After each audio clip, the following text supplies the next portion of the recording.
Good morning. That's better. I'm Christina Brandt Young. It's a pleasure to be here today.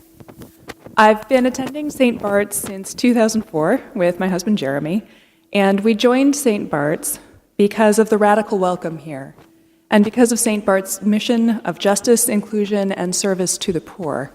My family is at St. Bart's to try to live according to our values, and we're also here to try to give according to our values. More than half of our charitable giving goes to St. Bart's, and here's why. A couple of years ago, Reverend Lynn gave me a book chapter to read, and it said that the touch of Christ heals, and that the touch of Christ is conveyed by the body of Christ, which is the church. In other words, we as the church are called to be the hands of Christ in the world. I saw that in action one Saturday. Last year, I was here to lead the Saturday morning prayer service. It's lovely, you're all invited. And guests were lined up at the community ministry entrance for the breakfast program. And one of the guests in the line began to have a grand mal seizure. It was scary. The other guests in the line knew what to do, though. They sat with him as he lay on the sidewalk. They touched him on the shoulder. They told him he was going to be okay, and they called an ambulance. We prayed for this gentleman at morning prayer, and then we used the hospital name on the side of the ambulance to find him in the emergency room and confirm that he was okay. He was okay. At his request, we held on to his things until he could come back and retrieve them and also get some breakfast.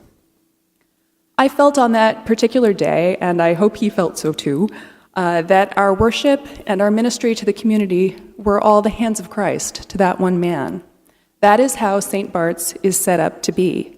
If you have ever made a gift of your time or your talent or your treasure to St. Bart's, your hands were there too, helping him. And your hands were the hands of Christ to him, because this place is not supported by any one of us. It's supported by all of us. We all play our part, from the preachers in the pulpit to the guests in that breakfast line. Part of that support is our financial contributions, and I thank every one of you for your financial support of St. Bart's this year. If you haven't had a chance to make a pledge yet, please do. You can do it online, or you can do it at the stewardship desk at the back of the sanctuary. If you prefer not to pledge, that's fine, but please do make a generous gift to St. Bart's before the end of the year. Giving is an important part of how we set up St. Bart's to carry out our mission in this world, which is to be the hands of Christ. Thank you.